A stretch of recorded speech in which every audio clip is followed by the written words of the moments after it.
Magandang gabi, Pilipinas. Walang duda na dahil sa modernisasyon at malawak na impormasyon, abot kamay na ng ating mga kababayan, nating lahat ang maraming kaalaman.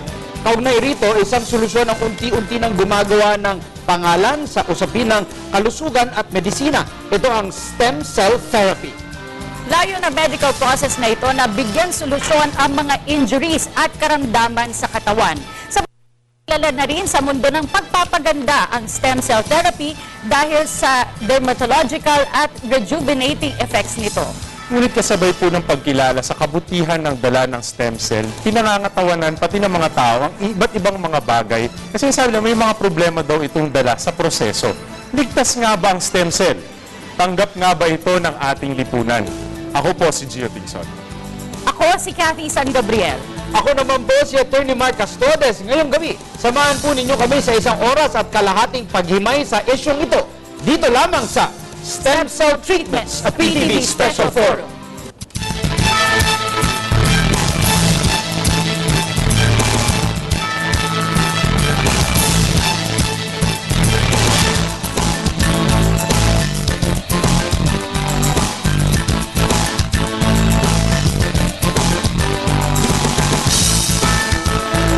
Isa sa mga bagong pamamaraan upang maisaayos ang mga nasirang body tissue ay ang tinatawag na stem cell therapy. Ayon sa medical researchers, naglalayong itong pagalingin at i-improve ang ilang mga sakit at pagkasira sa katawan ng isang tao sa pamamagitan ng pag-i-inject ng adult stem cells sa damaged tissues. Kaugnay pa rito, nakilala rin ang stem cell therapy bilang isa sa mga solusyon sa dermatological problems na tumutulong sa pagre-rejuvenate ng ating balat. At dahil sa pagiging in-demand nito, may mga napapaulat na ilang clinic na hindi sumusunod sa tamang proseso ng stem cell therapy. At nitong nakalipas na linggo, nagbabala si Deputy Presidential Spokesperson Abigail Valte laban sa mga medical clinic na nag-o-offer ng peking stem cell therapy.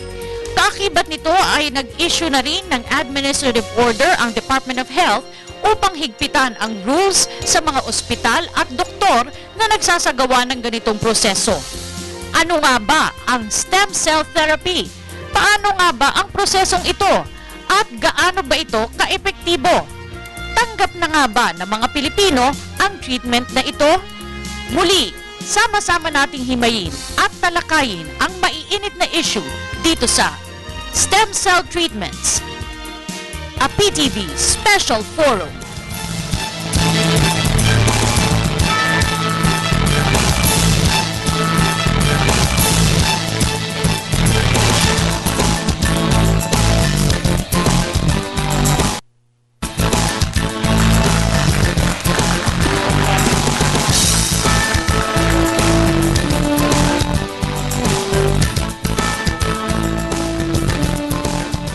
Magandang gabi muli sa lahat ng ating mga manonood. Stem cell treatments. Kasali na po rito lahat ng mga isyong pumapalibot sa medical process na ito.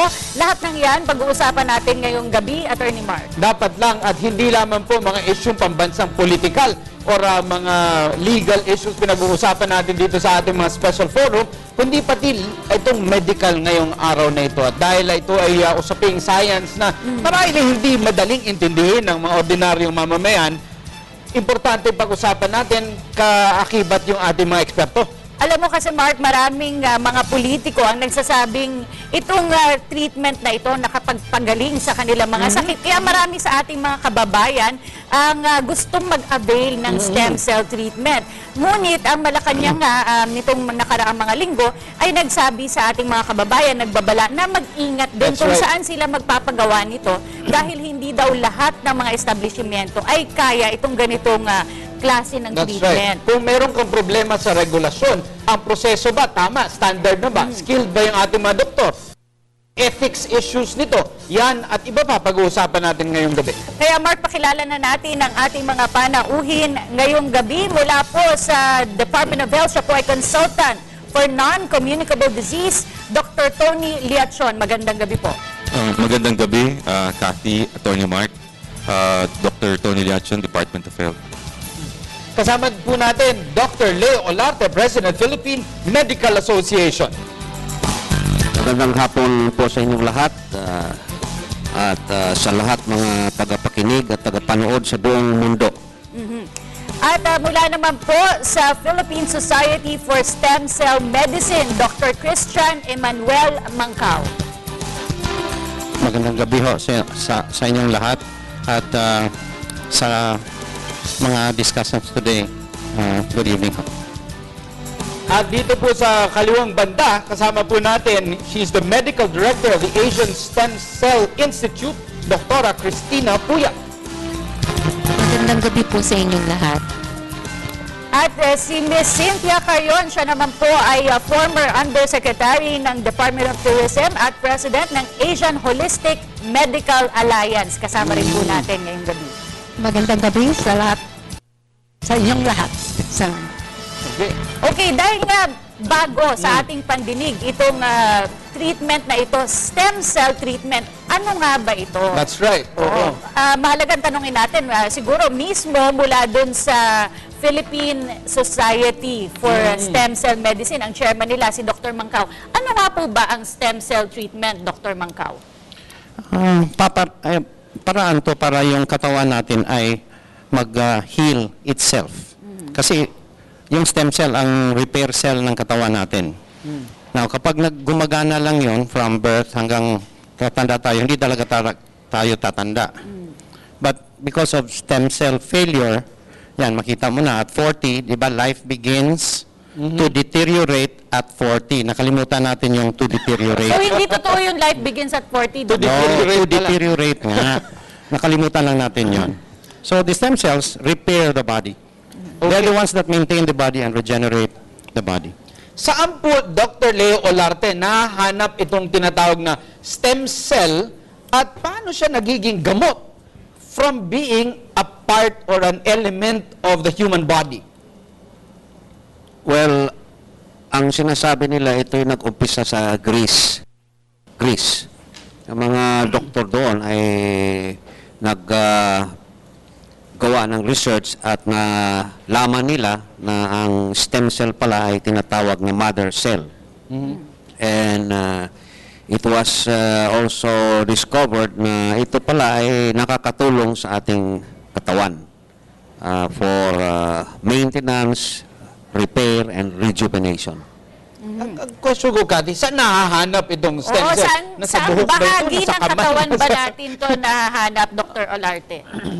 Well, kahit anong parte ng katawan, mayroong stem cell. Mayroong sa bituka, mayroong sa atay, mayroong sa dugo, mayroong sa balat, mayroong sa buhok. Kahit saang parte ng katawan, makikita natin ang stem cell. Pero meron pa rin kontrobersiya tungkol dito sa paggamit nitong stem cell treatment. Tanungin natin si Dr. Liachon.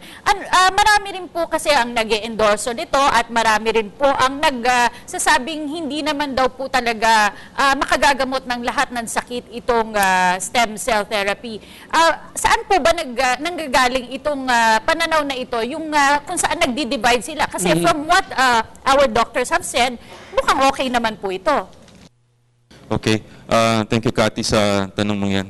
Gusto ko lang sabihin sa audience natin na meron akong wide experience research. I was medical director of Pfizer for 18 years bago ako nag-department of consultant for lifestyle diseases. So, ibig sabihin, pag ang gamot, ilalabas natin sa market yan, dumadaan yan ng mga studies. Ang tawag dyan, phase 1, phase 2, phase 3, tsaka phase 4. So, una muna, pag na-discover, let's say, ang certain medication, inaaral mo na sa hayop, and then sa limited number of individuals. And then, pagka nakita na efficacious siya at saka safe, doon siya ilalabas sa tinatawag na phase 3 study. Tapos, i-apply mo siya sa FDA kung mga 3,000 or 5,000 patients. And then, saka mo siya ilo-launch. And then, ipa-follow up mo siya sa phase 4, ang tawag doon post-marketing surveillance study. At kung may side effect siya, binabago ang package insert ng FDA kung mayroong mga side effects na lalabas, pero hindi siya withdraw.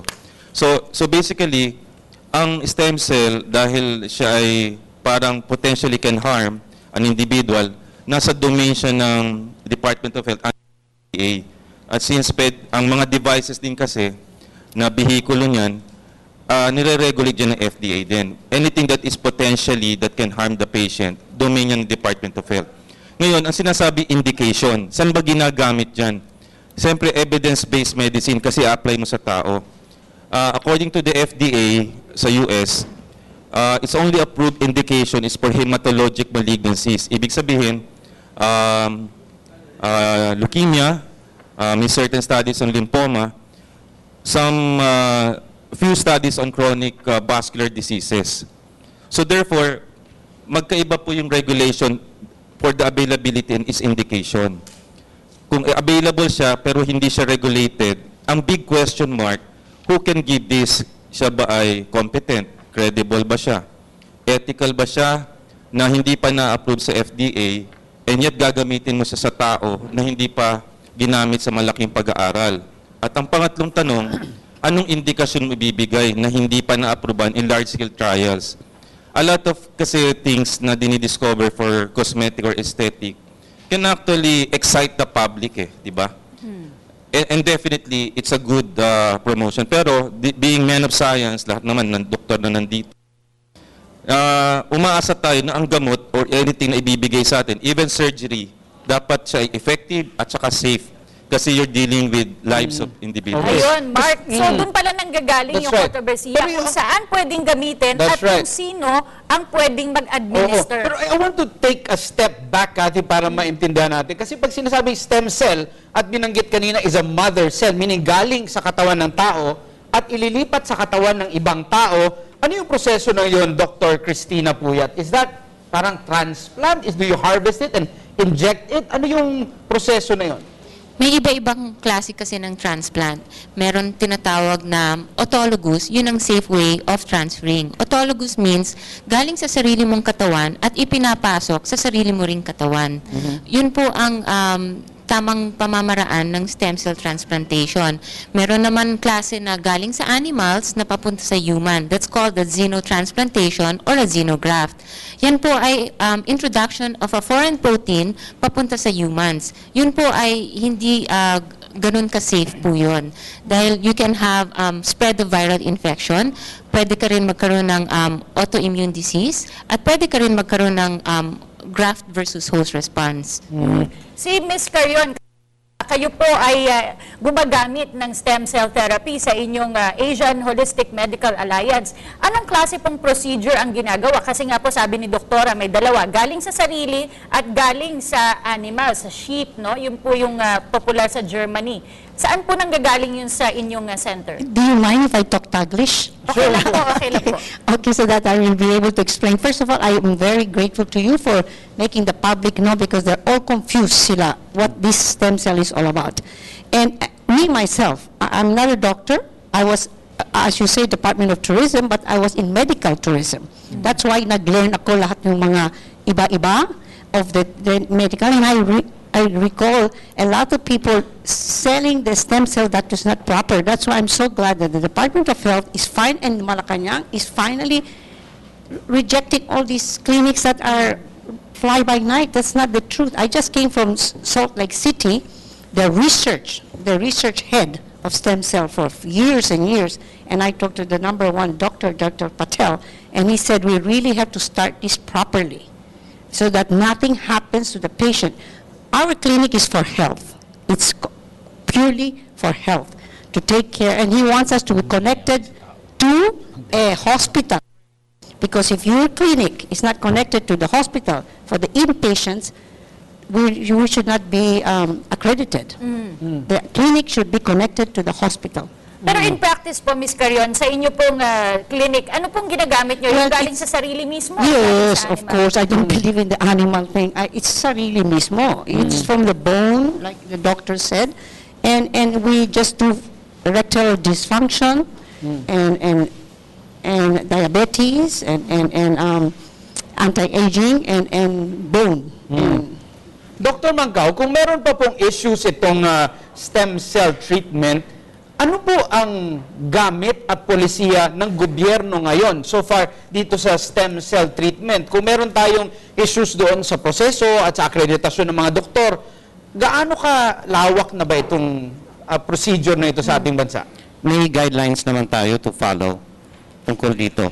And lumabas naman yon a few weeks ago, I presume. And maganda ho yun kasi yung mga galing sa hayop, galing sa mga halaman, yung mga plant-based, yung apple stem cell, date stem cell, soya stem cell. Ano, yung galing sa halaman, i-inject sa tao? Ganon? Yan ang ginagawa ngayon sa mga clinics. That's why gusto nga nating ma-regulate yon. Part apple, your part... Part sheep. part sheep. Parang nakakatakot yun. Oo, Ano? oo, Kaya oo. kahit naman anong ilalagay natin, ano, lalo na sa loob ng ating katawan, dapat siguro pag-aralan muna natin bago tayo magpasailalim sa ganito. Pero tumungo muna tayo sa ating kasamang si Gio Tingson para sa katanungan ng ating mga studio audience. Ito part Ilonggo. Tama kayo dyan, Mark at Cathy. Ano, pati ang kabataan nag-wonder, ito bang treatment na to ay applicable kahit na sa mga bata at early stages? Kaya tawagin na natin mula sa University of Caloocan, si Lloyd o Aferuca. Lloyd? A pleasant day. My question is for Mr. Dr. Mancao. So we all know that the stem cell treatments is becoming more popular for the mass, and when in fact most of our famous people here in the Philippines, not all here in the Philippines, but also outside abroad, conducted or have undergone this kind of treatment. So my question, Mr. Dr. Mancao, is there any medical institute here in the Philippines that are conducting this kind of treatment, especially the stem cell? The question is very good and appropriate, no?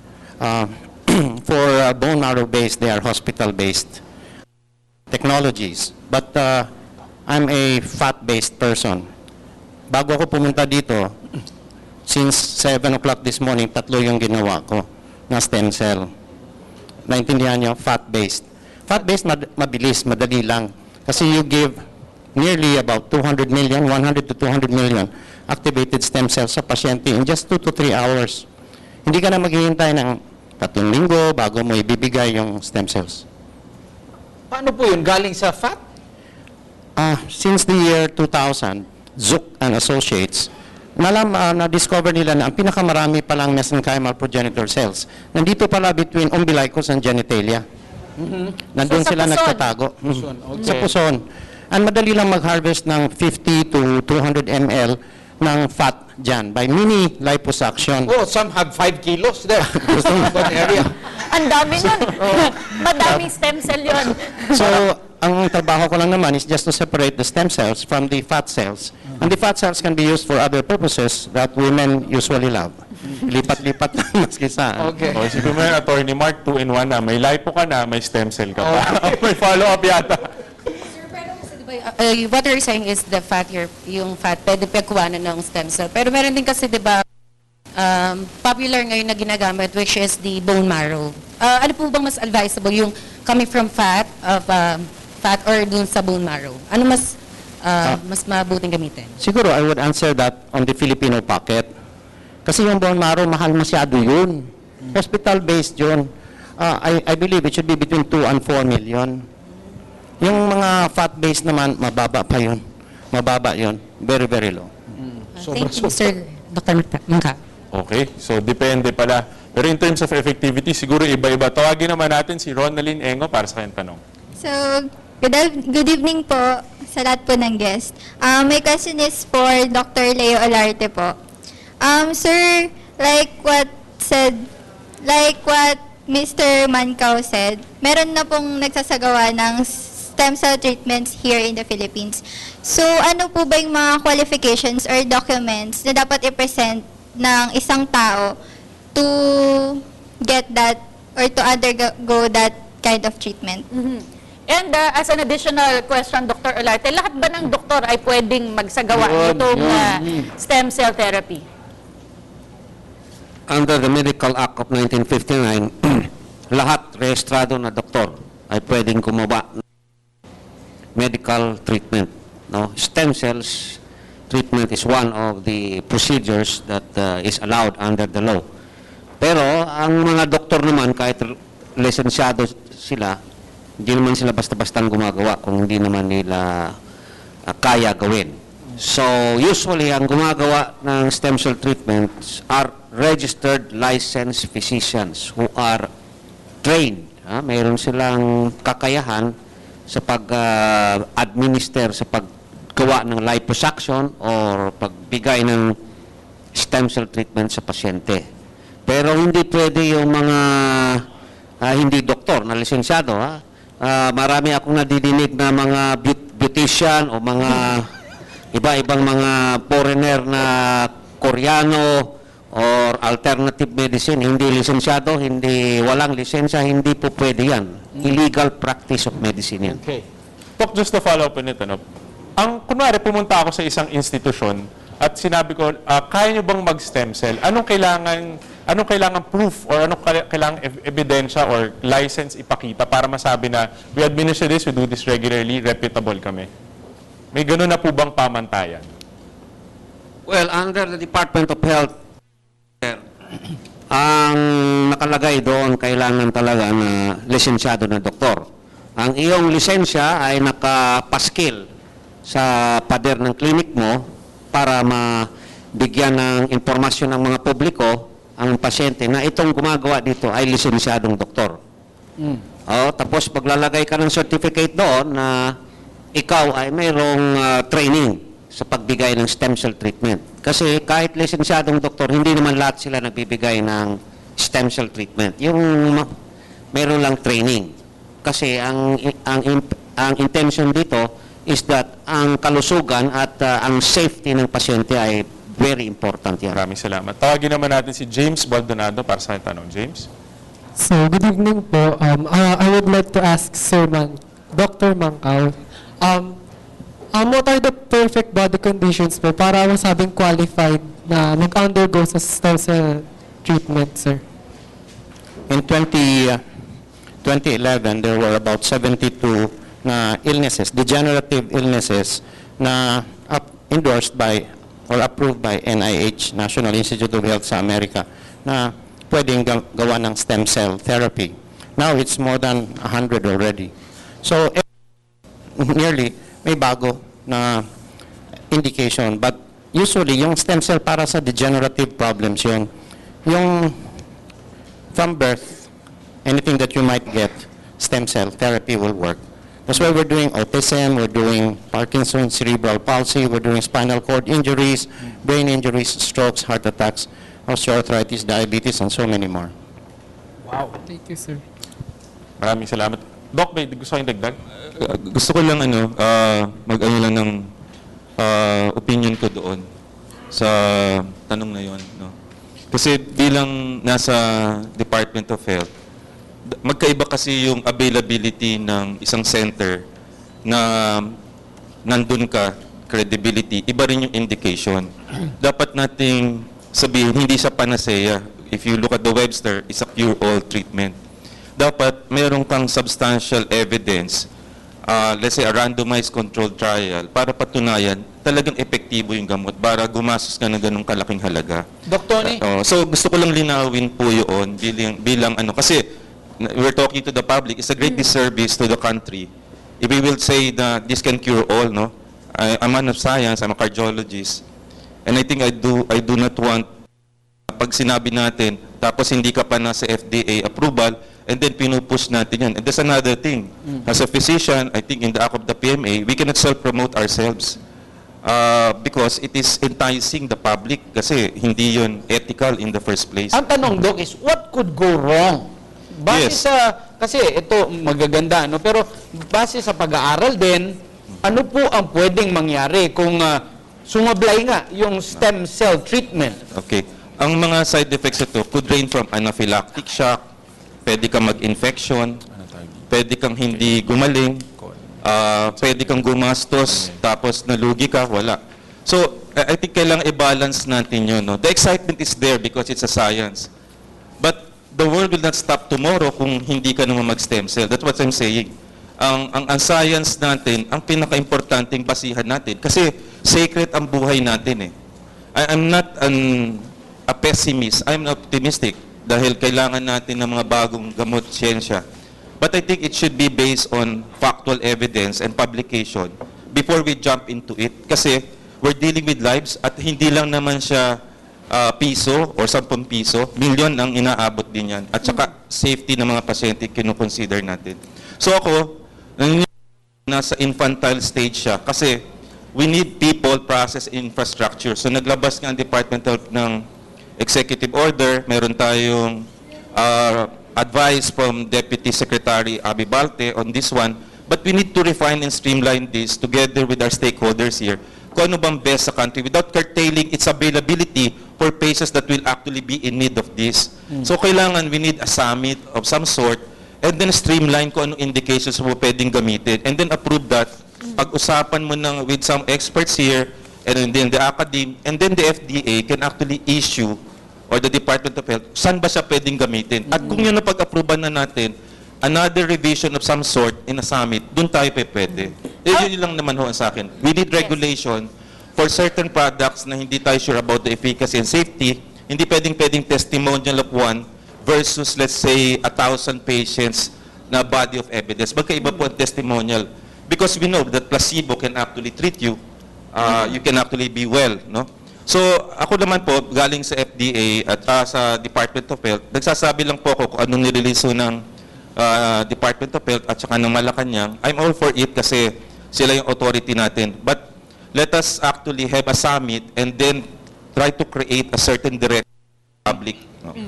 Okay. Okay, mamaya tatanungin natin si Dr. Puyat, ano ba yung mga nagamot na nilang sakit sa Asian Stem Cell Institute at yung success rate ng paggaling ng ating mga pasyente sa pagbabalik po yan ng PTV Special Forum.